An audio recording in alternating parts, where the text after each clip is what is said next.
اهلا وسهلا بكم اعزائي المشاهدين. معكم باسم ابراهيم في حلقه جديده من برنامج الهادف، وحلقه بعنوان مخاوف جراحات عمليات السمنه.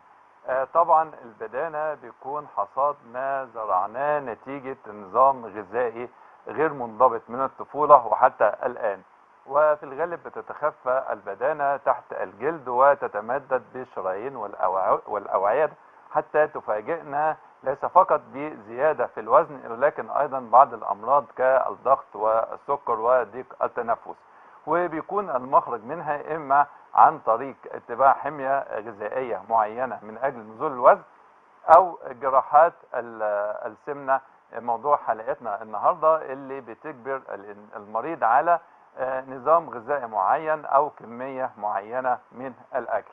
معنا النهارده ضيفنا الدكتور ماجد زكريا، استشاري الجراحات العامه والتجميل. اهلا بحضرتك يا دكتور. اهلا وسهلا استاذ باسم. نورتنا دكتور. الحمد لله تمام. اهلا وسهلا. جراحات السمنه لو عرفناها وقلنا مين اللي ممكن يعملها ومين اللي ممكن ما يعملهاش.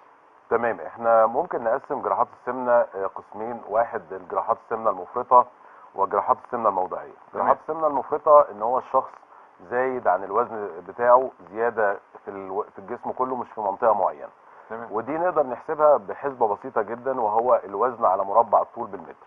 تمام. يعني الشخص بيكون وزنه مثلا 100 كيلو، الطول بتاعه 160 سم، يبقى 1.6 في 1.6، نقسم ال 100 على الرقم اللي هيطلع هيدينا معدل كتله الجسم. تمام. ليها حسبه وليها معادله محسوبه بنقدر نحسب من خلالها مين المريض اللي ينفع يعمل جراحات سمنه ومين لا.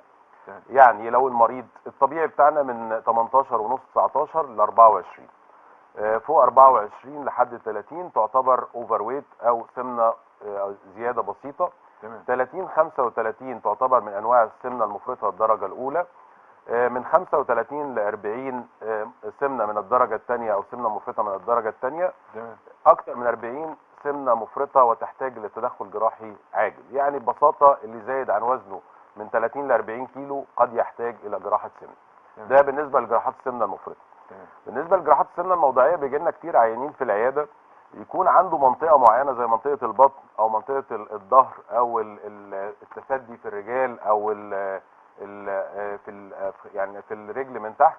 دي بتبقى سمنه موضعيه، ومش لازم المريض يخس كله علشان ينزل المنطقه دي، فممكن يعني يشتغل عليها لوحدها. تمام، يعني هو بيخس في جميع اماكن الجسم ما عدا المنطقه دي. ما عدا المنطقه دي، او هو جسمه كله رفيع بس المنطقه دي بس هي اللي زياده عنده. تمام. فهي دي السمنه الموضعيه، دي ليها حلول، والسمنه المفرطه العامه ليها حلول ثانيه خالص. تمام. بيتم بقى عن طريق فتح المكان نفسه ولا بيكون عن طريق مناظير او بيكون لا، هو دلوقتي طبعا الجراحات تطورت تماما، مفيش زي زمان خالص. الجراحات كلها اصبحت بالمناظير.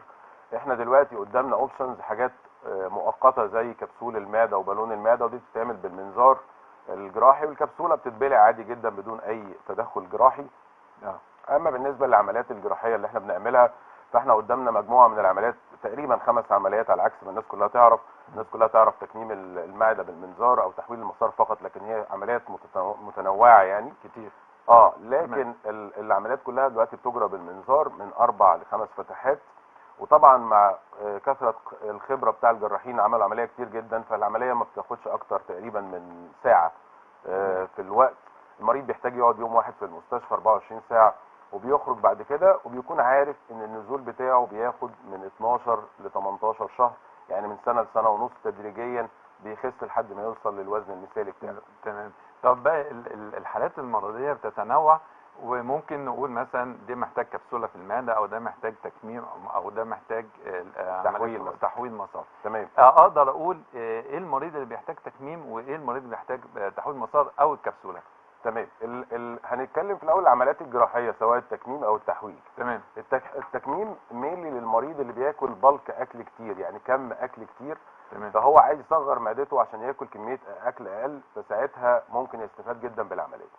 فاذا كان المريض ده من اكلي الرز، المكرونه، البيتزا، العيش، اللحوم والفراخ والحلويات مش بيميل ليها قوي، فتكميم المعده بتكون عمليه كافيه ليه جدا ان هو يصغر المعده بتاعته، فالكم بتاعه هيقل تقريبا من 20 ل 5 هيقل ل 20 ل 25%، وهيفقد 75% من الاكل اللي محتاجه، فبيخس تدريجيا بعد كده. التكميم اللي هو استصاب جزء من المعده. احنا بنصغر المعده بمقاييس معينه، ان احنا بنشيل 80% من المعده بتاعه المريض وبنخلي 20% فقط المريض اللي هي بيبتدي الاكل ينزل فيها، وهذا الجزء ال 20% ده بيكون بعد كده كافي للمريض، فبيبتدي المريض يفقد الوزن الزائد تدريجيا بعد كده. تمام. مرضى تحويل المسار بقى هم مرضى بيكونوا انواع مختلفه، يا اما مريض عنده سكر والسكر مش راضي يتظبط خالص باي نوع من الادويه سواء بالانسولين او الادويه العاديه، تمام. وعنده سمنه مفرطه، ساعتها لما بيعمل عمليه تحويل مسار تقريبا 90% من المرضى ممكن يخف تماما من مرض السكر، ودي يعني حاجه مفيده جدا مريض السكر اللي بعد كده. ده عشان بيسهل امتصاص النشويات هو اولا ان قصه تحويل المسار احنا بنشتغل ان احنا بنصغر المعده زي العمليه الاولى، تمام. وكمان بنلغي جزء من الامعاء ان يعدي جواه الاكل، فبيقلل الامتصاص بتاع الاكل، فالمريض بيقل امتصاص السكريات والحلويات بنسبه كبيره جدا، فده بيقلل السكر في الدم فبيظبط السكر بتاعه. نمره اتنين ان بعض المركبات المهمه جدا زي الجي بي ال 1 و 2 بعض الهرمونات اللي بتطلع من الامعاء بعد عمليه تحويل المسار بتزيد جدا، ودي بتحسن نسبه الانسولين وافراز الانسولين، وده بيخلي عمليه تحويل المسار تكون كويسه جدا لمرضى السكر. او اذا كان المريض ده من اكيل الحلويات وليس من اكيل الاكل البالكي زي ما اتفقنا، زي بعض الطلبه بيجولي او البنات الصغيرين بيحبوا الشوكولاتات والبيبسي والحلويات بس ما بياكلوش اكل يعني بالكي، فساعتها بيبقى العمليه دي مفيده ليه. تمام يا دكتور، نطلع فاصل دقيقه ونرجع تاني. طبعا اتفضل. اعزائي المشاهدين، مع ضيفنا الدكتور ماجد زكريا استشاري الجراحات العامه والتجميل. اهلا وسهلا دكتور. دلوقتي احنا بنكمل كلامنا عن كل مرض ومناسب لنوع العمليه الجراحيه، جراحات السمنه. تمام اتفضل. زي ما انا كنت بتكلم دلوقتي على تحويل المسار ان هو مفيد جدا لمرضى السكر. تمام. او اللي بياكلوا حلويات كتير. كانت حضرتك بتسالني على البالونه في الاول او الكبسوله. دول بتنفع للمرضى اللي بنسميهم الجري زون، اللي هم ما ينفع لهمش تكميم او تحويل وفي زياده بسيطه في الوزن ومش عارفين يخسوها بالدايت 10 15 كيلو، ساعتها مش محتاج انه يعمل عمليه معقده بالمنظار ويدخل المستشفى، ممكن يكتفي بالكبسوله او البالونه فقط عشان ينزل 10 15 كيلو. دول بتكون من 4 ل 6 شهور وبيحصل فيها النزول. طب وهي بتنزل جوه المعده وبتفرش جوه وبعد كده ترجع تاني؟ الكبسوله بالذات هي الاكثر تطورا دلوقتي. دي عباره عن كبسوله زي الكبسوله بتاع الادويه اللي بناخدها، المريض بيبلعها وبعدين بنبلعها بسائل بطريقه معينه بيبقى طالع منها خيط رفيع. تمام. وبعدين بتتساب في المعده في العياده، بتتعمل بدون اي مناظير او اي تدخل، وهي بتتكون من انواع معينه من البروتينات، فهي بعد 4 ل 6 شهور بتتحلل لوحدها وبتدوب وبتنزل لوحدها مع الحمام، فمش بتحتاج تدخل سواء بالمنظار قبل او بعد العمليه، وهي حاجه سهله للتركيب للمرضى اللي بنسميهم الجري زون او المنطقه الرماديه اللي هي 10 15 كيلو. كميات قليله. كميات قليله تنفع معاهم الحاجه زي كده بدون ما يدخل في تفاصيل عمليه كبيره يعني. تمام. والمسار بيمشي لامراض السكر مثلا السمنه بتؤدي الى تقريبا 47 مرض.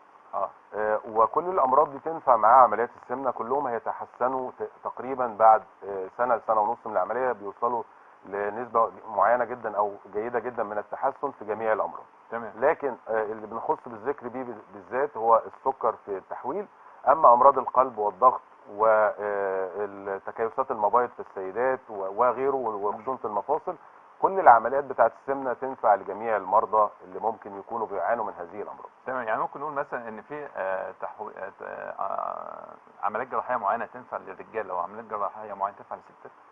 لا، هو العمليات السمنه المفرطه بتنفع لجميع المرضى، لكن دايما عمليات السمنه الموضعيه بيميل ليها اكتر السيدات، زي عمليات شد البطن وعمليات شفط الدهون بالليزر وعمليات شفط الدهون العادي وحقن الدهون الذاتيه. كل دي يمكن اكتر في السيدات عن الرجال، هم اللي بيميلوا لعمليات السمنه الموضعيه لضبط الشكل او القوام بتاعهم بعد كده. تمام. طب احنا دلوقتي هنقول مثلا ان بعد العمليات دي بيبقى فيه اثار، بعض الاثار مثلا يعني احنا الكميه بتقل. تمام. طالما الكميه بتقل يبقى كميه الاكل بتقل، كميه الفيتامينات بتقل. تمام. ايه الاثار اللي ممكن تحصل؟ يعني احنا عندنا بقى مرحله خطر، يعني قلنا مثلا مرحله خطر بعد بتكون تقريبا اول اسبوع 10 ايام. تمام، عديناها. بعد كده لفتره سنه، ايه الاثار الجانبيه اللي ممكن تحصل؟ الاثار الجانبيه اكتر حاجه بيعاني منها المرضى بعد كده بيكون نقص بعض الفيتامينات، وعشان كده في بعض عمليات السمنه زي تكميم المعده المريض بيحتاج تقريبا فيتامينز لمده سنه بعد العمليه او اكتر شويه، لكن تحويل المسار بيحتاج لفتره طويله قد تمتد لسنوات او يفضل ماشي عليها طول الوقت علشان ما يحصلوش ضعف عام او نقص الفيتامينات في الفيتامينز. بعض المرضى بيصابوا ببعض انواع الحموضه او ارتجاع المريء البسيط بعد العمليه وبيحتاجوا دواء للمعده بيمشوا عليه فترات طويله. تمام. الحاجه الثالثه اللي بتحصل مع بعض المرضى اللي عندهم سمنه مفرطه بشكل كبير ان هم بيحصل لهم ترهل في الجسم بعد العمليه، ويجي يعاني بعد كده انه عنده زياده في الجلد في مناطق كتيره. يعني لو مريض وزنه 180 كيلو ونزل ب 80 كيلو فهو تقريبا بيحصل ترهل كتير، يعني الفرق ما بين الجلد والعظم بيبقى كبير قوي، وطبعا بيضطر ان هو بعض الاحيان يجي لنا مره اخرى عشان يعمل عمليه تصليح للجلد الزياده ده واستئصال الجلد الزياده ده بشكل تجميلي علشان ياخد الشكل اللي هو عايزه بعد كده. تمام. طب بالنسبه بقى للناس اللي في سقوط الشعر والكلام ده كل ده ممكن يكون من ضمن احد المشاكل لو المريض ما خدش الادويه، لكن حاليا جميع انواع الفيتامينات الموجوده في السوق بتغطي جميع انواع النقص اللي بتحصل في الفيتامينات اللي ممكن المريض يستعيد يعني ياخدها. والاسعارها مش غاليه ولا حاجه، بل اسعارها في متناول الناس كلها الموجوده، الاصناف الموجوده في مصر وكلها كويسه جدا. طب تمام. طب حضرتك قلت ارتجاع المريء ممكن يحصل نتيجه العمليه. طب لو قلنا ان في من الاساس ارتجاع مريء او قرحه معده، تمام، بيتعامل معاها ازاي؟ اذا كان المريض بيعاني من قرحه معده فلازم يعمل منظار تشخيصي قبل العمليه ويعالج قرحه المعده قبل ما يعمل عمليه من عمليات السمنه في المعده بتاعته. تمام. لكن ارتجاع المريء هو ده مرض مزمن عباره عن ارتجاع العصاره الى المريء مره اخرى، وفي هذه الحاله المريض في الغالب ما يصلحلوش عمليه تكميم المعده عشان بنضايق المكان بالظبط، فبيبقى سهل الرجوع. سهل ارتجاع المريء مره اخرى خصوصا المعده لما بتضيق خالص. فلذلك جميع المرضى اللي بيعانوا من ارتجاع مزمن في المريء مش نتيجه السمنه، لان في جزء من ارتجاع المريء بيبقى نتيجه السمنه ومجرد ما يخس بيروح، لكن هو ضعف الصمام اللي هو اساسا موجود بالظبط. لكن هو لو هو عنده ارتجاع مرضي في المريء فاذا تكميم المعده مش هتكون العمليه المناسبه ليه، ولازم يفكر في عمليه اخرى اللي هي زي تحويل المسار او الساسي او السادي او عمليه اخرى يعني. تمام. طب تحويل المسار ده بقى بتبقى برضه بالمنظار ولا بيبقى تدخل جراحي؟ لا، جميع العمليات اللي انا بتكلم مع حضرتك عليها كلها بالمنظار من نفس عدد الفتحات، بس بطريقه مختلفه او بتكنيك مختلف من العمليه الاخرى حسب مهاره الطبيب والحاجات اللي بيستعملها في العمليه بعد كده. طيب قرحه المعده والاستئصال بيستأصل انا جزء بيعالج انا جزء قبل العمليه؟ اللي هو لو المريض عنده قرحه المريض بيبتدي ياخد ادويه للقرحه في الاول لمده 3 شهور، القرحه بتلتئم تماما. اذا كانت هي في الجزء اللي هيستأصل خلاص هي بتطلع مع الجزء اللي مستأصل المعده. لكن اذا كانت موجوده فلازم الطبيب يكون متاكد من التئام القرحه بعد العمليه علشان ما يحصلش مضاعفات بعد كده، سواء نزف من المعده او لا قدر الله التقرح ده يحصل ثقب في المعده في هذا المكان. ولذلك جميع مرضى القرحه لازم يتعالجوا كويس جدا قبل اجراء العمليه الجراحيه. تمام. طب بالنسبه بقى لسن معين اللي هو خاص بموضوع جراحات السمنه، ليها سن معين يعني مثلا كبار سن او اطفال او شباب وكده؟ تمام. هو منظمه السمنه العالميه اللي هي الإفسو هي اللي بتضع المقاييس اللي احنا بنمشي عليها كل شويه. تمام. كان في الاول السن مثلا بنتكلم من 19 18 لحد 55، لكن السن كل ما بيروح بيتغير بناء على التطور الحديث في الطب والمعلومات اللي بتجيلنا زياده والدورات العلميه اللي هي بتتعمل كل سنه تبع المؤتمرات بتعمل تبع المنظمه. تمام. لكن حاليا ممكن بدايه من سن 13 او 14 سنه في الاطفال لحد سن 60 سنه ممكن يجري هذه العمليه، ويمكن اكتر من 60 كمان اذا كان العمليه ضروريه ليه. بس في الاطفال دايما لما بنفكر نعمل لهم العمليه بيكون في نقطه ان هذا الطفل يكون واعي وعارف اهميه العمليه ليه علشان ما يحصلش خلل في العمليه بعد كده ان هو ياكل من وراء اهله او ان هو لا يلتزم بالتعليمات المظبوطه. لكن اذا كان هو غير متقبل العمليه بشكل كبير لازم ننتظر لحد ما السن يوصل لسن 15 16 17 عشان يتقبل العمليه. تمام. لكن ينفع من سن 13 سنه تبتدي تجري هذه العمليات الجراحيه للاطفال. تمام. طب احنا قلنا الطفل بياكل من وراء اهله، طب لو قلنا الكبير بقى بعد العمليه حب ياكل زياده، هل ده متاح ليه يقدر ياكل ولا ايه اللي هيحصل له نتيجه ان هو يعمل كده ايه؟ تمام. في عمليات التكميم اكتر يعني يمكن والساسي اكتر من التحويل المريض هياكل كم معين، واذا زود عن كده هيحصل قيء بعد كده. ترجيع. بالظبط ترجيع. لان هو المعده مش هتقدر تاخد كميه اكتر من الكميه اللي موجوده وهيحس بصعوبه في التنفس يحس بالم في البطن شديد، فعشان كده مش هيقدر يزود الكميات عن كده. تمام. طب اللي بيقول كميات كتيره على فترات بعيده مش بتؤدي لنفس النتيجه السلبيه؟ ما هي دي بقى المشكله، ان بعض المرضى بيتحايل على كميه الاكل، اه ان هو بدل ما ياكل 3 مرات في اليوم ياكل 7 مرات في اليوم بس كميات صغيره، هو ده بيرجع بعد كده يزيد تاني. ولذلك احنا بنقول للمرضى بعد العمليه ضروري جدا اه ان انت تثبت مواعيد اكلك، وما تعملش الطريقه دي اللي هي ان انت تاكل كل ساعتين 3، لان ده هيؤدي الى ارتجاع في الوزن او ارتداد في الوزن فيما بعد فتره معينه من العمليه، سنتين 3، اللي هي بعد الفتره الاولانيه اللي بنسميها ذا هاني مون اوف ذا اوبريشن، او فتره شهر العسل بتاع للعمليه.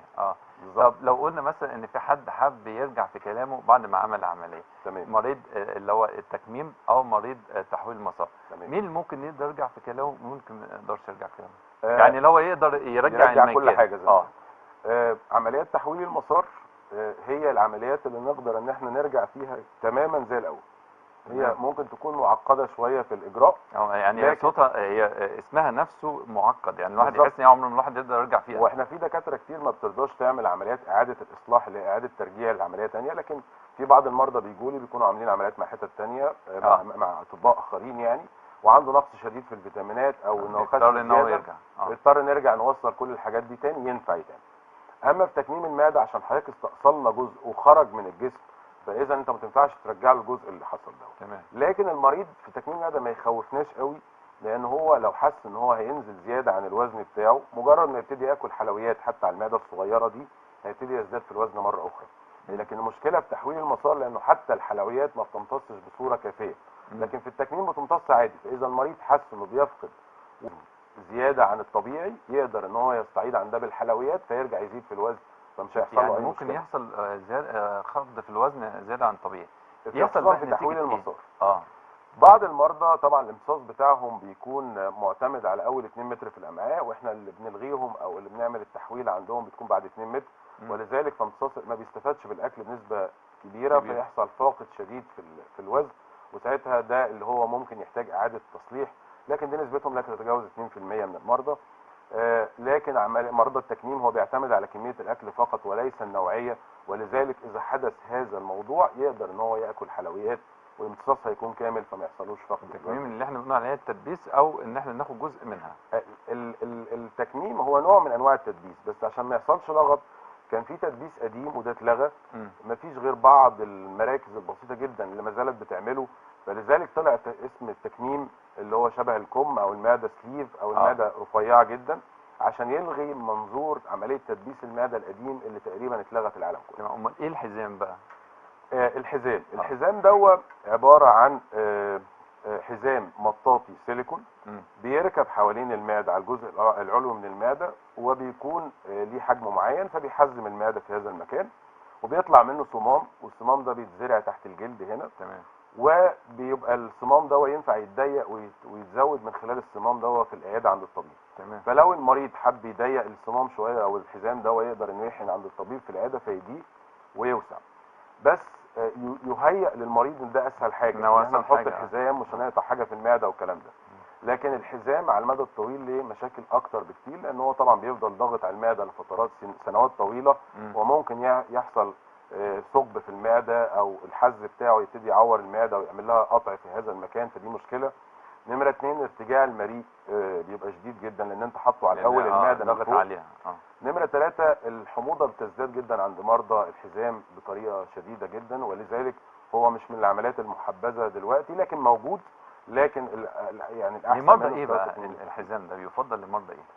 المرضى الاطفال اللي هم الصغيرين اللي محتاج ينزل في سنتين 3 وبعد كده ممكن يشيل الحزام. المرضى الهاي ريسك اللي هم عندهم مشاكل شديده في القلب او التنفس، فانت عايز عمليه سريعه جدا لا تتجاوز تلت ساعه او ربع ساعه، تقدر تحط الحزام ده وتخرج بدون اي مضاعفات، لان العمليات التكميم والتحويل قد يحدث بنسبه 1% تسريب، وده مش مقبول للمرضى اللي عندهم امراض مزمنه خطيره. لكن الحزام ملوش هذه الاعراض، فممكن يتحط في المرضى دول لفترات معينه وبعد كده ممكن نشيله بعد كده.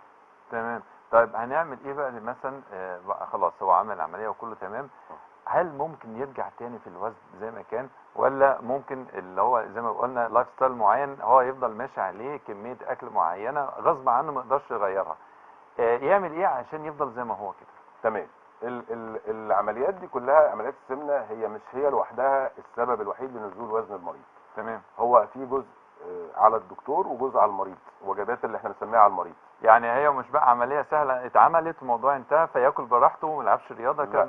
تمام. لان هو لو عمل كده يعني هو ده فكر اغلبيه استسهال. المرضى. هو بيبقى جاي يستسهل، مش عايز يعمل حاجه ومعتمد على العمليه اعتماد كلي. تمام. ولذلك اللي بيعتمدوا على العمليه اعتماد كلي بتفشل منهم العمليه بعد فتره، تمام. بعد سنتين 3 4، لان يرجع هو الوزن تاني. بالظبط. تمام. احنا المفروض المريض في اول سنتين بيبقى ليه نظام اكل معين، نظام رياضي معين، شرب سوائل بطريقه معينه، الفيتامينات وقت معين، تمام. ويبعد عن الحلويات بنسبه معينه، بيوصل للوزن المثالي ويبتدي يتعود على النظام ده.